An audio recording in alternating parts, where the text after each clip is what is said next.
Assalamualaikum warahmatullahi wabarakatuh. Salam merdeka untuk kita semua. Pada video kali ini kita akan bahas materi sejarah mengenai perang melawan penjajahan Belanda. Materi ini bisa kalian dapatkan ketika kalian duduk di kelas 11 untuk mata pelajaran sejarah. Mari langsung saja kita bahas materi secara ringkas, lugas, dan semoga jelas. Pada video kali ini kita akan bahas beberapa perlawanan. Yang pertama adalah perlawanan Pattimura terhadap kolonial Hindia Belanda. Perlawanan Pattimura ini latar belakangnya adalah adanya monopoli yang dilakukan oleh Belanda, kemudian perpindahan kekuasaan dari Inggris ke Belanda, adanya kerja wajib dan pembayaran wajib, serta Belanda mengeluarkan uang kertas sebagai pengganti uang logam yang membuat kebingungan rakyat Maluku. Adapun tokoh perlawanannya yakni Thomas Matulesi atau kita lebih mengenal dengan nama Pattimura, kemudian ada namanya Anthony Rebok, kemudian Philip Latumahina, dan Christina Martha Tiahahu. Perlawanan rakyat Saparua ini dipimpin oleh Pattimura berpusat di benteng Dorset. Belanda mengirim bantuan lebih besar dengan disertai kapal-kapal sewaan dari Inggris dan persenjataan yang lebih lengkap. Perlawanan dari Pattimura ini akhirnya dapat dipatahkan. Pattimura ditangkap dan dihukum mati. Selanjutnya adalah perlawanan dari Perang Padri. Ini latar belakangnya adalah konflik internal antara kaum adat dengan kaum Padri. Kaum adat ini ingin mempertahankan tradisi-tradisi adat yang ada di Minangkabau, sementara kaum Padri ini ingin memurnikan agama Islam. Kaum adat kemudian meminta bantuan dari Belanda, tapi pada akhirnya kaum adat dan kaum Padri bersatu untuk melawan Belanda. Adapun tokoh perlawanannya yaitu Tuanku Imam Bonjol, kemudian ada Haji Miskin, Haji Sumanik, Haji Pialang, dan Tuanku Tambose. Pada awalnya fokus Belanda itu harus terpecah dengan menghadapi perlawanan dari Diponegoro, sehingga Belanda memfokuskan untuk menyelesaikan terlebih dahulu perang Diponegoro. Kemudian Belanda di bawah Van den Bosch menggunakan sistem benteng stelsel yang juga mengirim bantuan pasukan dari Jawa di bawah pimpinan Sentot Alibasa Prawirodirjo. Ini merupakan salah satu tokoh yang membantu Diponegoro. Akan tetapi nanti Sentot Alibasa membelot melawan Belanda. Pasukan Padri terdesak dan benteng Bonjol dapat dimasuki oleh pasukan Belanda, menyebabkan Tuanku Imam Bonjol beserta sisa pasukannya menyerah pada tanggal 25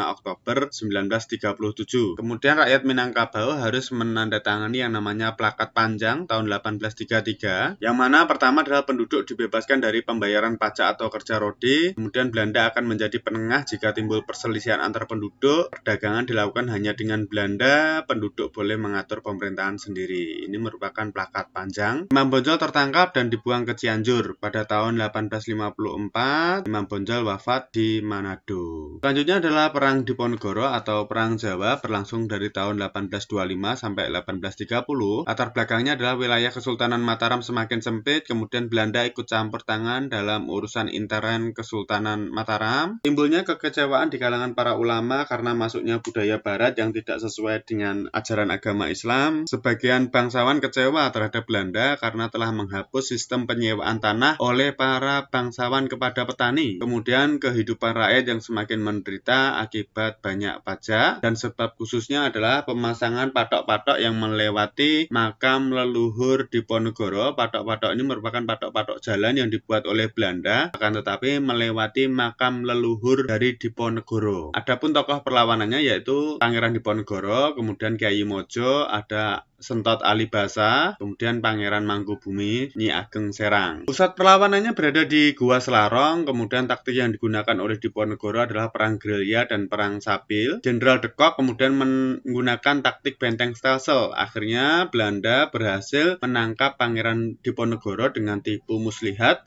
dengan perjanjian yang ada di Magelang, akan tetapi mengalami kegagalan. Akhirnya Diponegoro ditangkap, dibawa ke Batavia, kemudian diasingkan ke Manado, dan akhirnya meninggal dunia di Makassar. Selanjutnya adalah perlawanan Sultan Badarudin II berlangsung di Palembang. Adapun latar belakangnya adalah keinginan Belanda untuk menguasai Palembang yang letaknya strategis. Belanda ingin menguasai pertambangan di daerah Bangka Belitung. Adapun tokoh perlawanannya yakni Sultan Mahmud Badarudin II. Sebelum melakukan perlawanan terhadap pemerintah kolonial Belanda, Sultan Badarudin memimpin perlawanan terhadap Sir Stamford Raffles yang mengincar tambang timah di Bangka. Kemudian datang Belanda di Palembang Palembang, Sultan Badarudin bekerja sama dengan Inggris untuk melawan Belanda. Berdasarkan Konvensi London, wilayah yang dikuasai Inggris harus diserahkan kepada Belanda, termasuk Palembang. Jadi Konvensi London itu merupakan lawan dari Perjanjian Tuntang. Kalau Tuntang itu dari Belanda ke Inggris, kalau Konvensi London itu dari Inggris ke Belanda. Kemudian Sultan Badarudin berjuang melawan Belanda. Setelah melalui perlawanan yang hebat, akhirnya Palembang jatuh ke tangan Belanda. Sultan Badarudin kemudian ditangkap dan diasingkan di Ternate. Selanjutnya adalah Perang Tondano. Adapun latar belakangnya yakni pemerintah Dendels hendak merekrut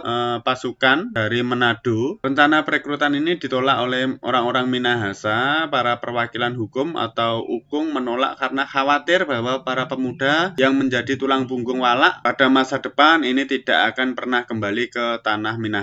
Akhirnya rakyat Minahasa memusatkan perlawanan di Tondano. Salah satu pemimpinnya adalah Ukung Lonto. Rakyat Minahasa menggunakan senjata api meriam buatan Spanyol dan senapan serta senjata tradisional seperti tombak, parang, dan ranjau alam berupa tumbuhan rawa berduri. Belanda melakukan penyerangan dengan cara mengepung seluruh kawasan benteng pertahanan pasukan Minahasa. Perlawanan rakyat Tondano baru berhasil dipadamkan pada tanggal 4-5 Agustus 1809. Selanjutnya adalah Perang Puputan di Jagaraga. Latar belakangnya adalah Belanda menolak diterapkannya hukum tawan karang, yakni setiap kapal yang terdampar di Bali menjadi hak warga Bali. Selain itu, Raja harus melindungi perdagangan Belanda di Bali. Latar belakang lainnya adalah Belanda ingin menguasai Bali, adapun tokoh perlawanannya adalah I Gusti Ketut Jelantik, merupakan patih dari Kerajaan Buleleng. Kemudian ada I Gusti Ngurah Made Karangasem. Belanda yang dipimpin oleh Misal menyerang Kerajaan Kelungkung, Jembrana, dan Buleleng sehingga benteng Jagaraga berhasil direbut Belanda. Para raja lari ke daerah selatan, Raja Karangasem dan Raja Buleleng akhirnya mengobarkan namanya Perang Puputan, yakni perang sampai titik darah penghabisan. Kerajaan Tabanan kemudian juga mengadakan pertempuran pada tahun 1906 yang disebut Balikan Wongaya. Akhirnya Bali berhasil dikuasai oleh Belanda. Untuk memadamkan perlawanan rakyat Bali yang berpusat di Jagaraga, Belanda mendatangkan pasukan secara besar-besaran dari Jawa. Setelah mengatur persiapan, mereka langsung menyerang benteng di Jagaraga. Akhirnya perlawanan dari I Gusti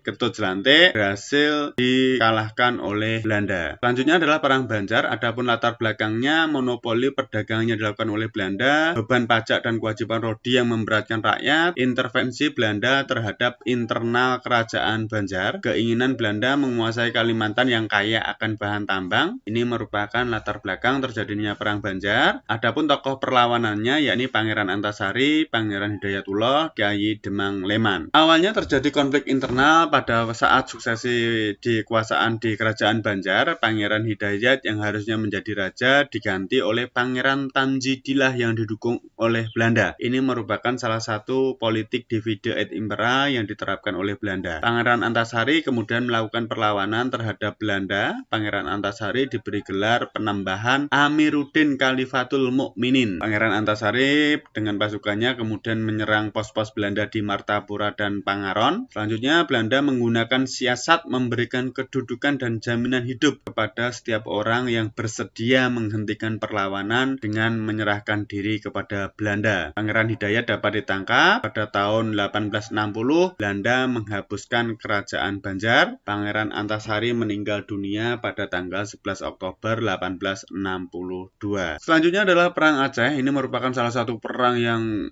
rentan waktunya sangat lama sekali. Adapun latar belakangnya adalah adanya perjanjian Siak yang melanggar kedaulatan Aceh. Kemudian adanya Traktat Sumatera yang memberikan kebebasan Belanda menanamkan pengaruhnya di Sumatera. Ada namanya Pak Nederlandika. Adapun tokoh perlawanannya yakni Teuku Umar, kemudian Tengku Cik Ditiro, ada Panglima Polim, kemudian ada Cut Nyadin, Cut Mutia, juga Muhammad Dawat Shah. Aceh menerapkan taktik perang gerilya, sedangkan Belanda menerapkan taktik stelsel konsentrasi. Akibat perlawanan yang berlarut-larut, Belanda kemudian mengutus yang namanya Senaugor Gronje untuk menyelidiki kelemahan Aceh. Kemudian Senaugor Gronje menulis buku Nda Aceher atau Orang Aceh. Belanda berusaha menghancurkan mental rakyat Aceh dengan cara menggempur pertahanan Aceh secara terus-menerus. Jenderal Van Heus membentuk pasukan Marsose, pasukan gerak cepat, pasukan yang sangat kejam sekali. Pada tahun 1904 dikeluarkan plakat pendek pendek yang isinya Aceh mengaku dan tunduk kepada Belanda, patuh kepada peraturan-peraturan yang dibuat oleh Belanda, tidak akan berhubungan dengan negara lain selain dengan Belanda. Selanjutnya adalah Perang Tapanuli. Latar belakangnya adalah Belanda ingin menguasai daerah Tapanuli, juga penyebaran agama Kristen oleh para Zending. Ini juga dilatar belakangi terbunuhnya Tuan Nabalon atau si Singamangaraja ke-10. Hal ini membuat rakyat tidak bersimpati terhadap Belanda di tanah Batak. Adapun tokoh perlawanannya adalah si Singamangaraja ke-12. Sampai akhir abad ke-19,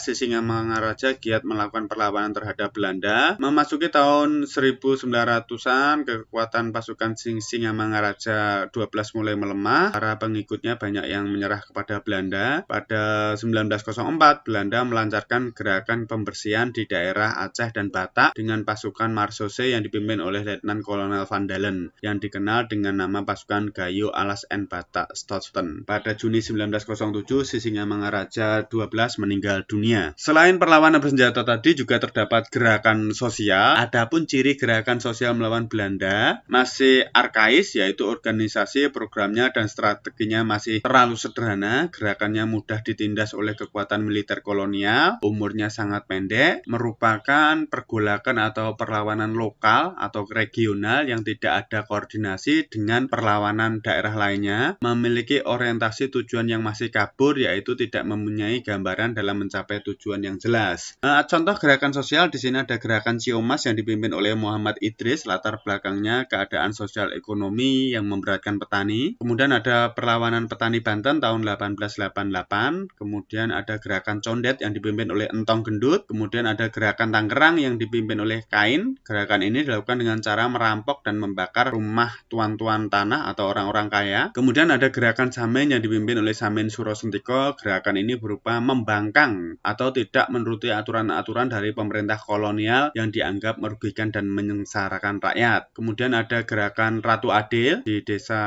Sementara Kabupaten Sidoarjo. Pimpinan gerakan ini bernama Kasan Mukmin. Kemudian ada gerakan Ratu Adil lain di Desa Bandungan Kabupaten Berbak Karisidenan Kediri. Pimpinan pergerakan ini adalah seorang petani kaya bernama Darmo Joyo. Juga muncul gerakan Budiah pada pertengahan abad ke-19.